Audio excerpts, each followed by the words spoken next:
Michael Hernandez may never have been a free man again, but what did he leave behind?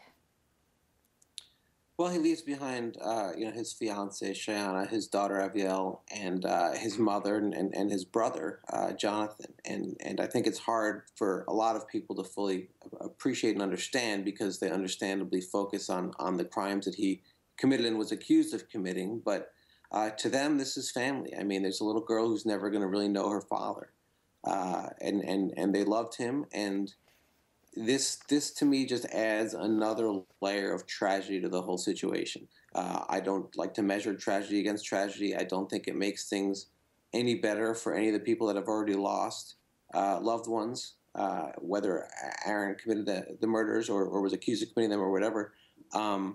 It's just another layer of tragedy on top of the other ones, and it's just, I feel for everybody involved. How will this impact his family?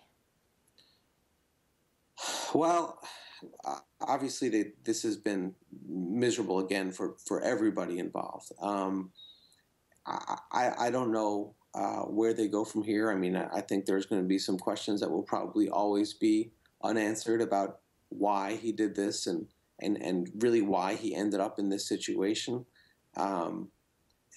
They're going to have to just get through things and live their life. I think like anybody who loses a loved one.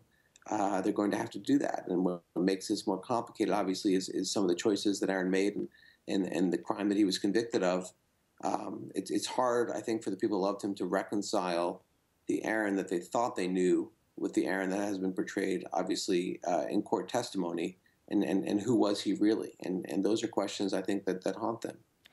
While Aaron was in prison, he still maintained a close relationship with Jonathan, his brother. And Jonathan said he would take calls from Aaron in prison. He could, quote, hear him smiling through the phone. What was their relationship like while Hernandez was incarcerated? Well, Jonathan had a choice. I mean, he could have been angry at his brother, understandably so. He could have defended him forever, which a lot of family members do in that situation. I think they're entitled to do that.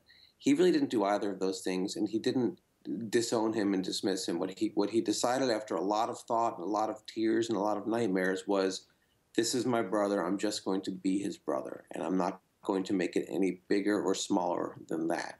And that's what he was. I mean, they were best friends before Aaron got into the trouble. They were best friends after the murder of Odin Lloyd, and they remained best friends, I think, to the very end. And that was all I think Jonathan could bring himself to be, was to be his brother.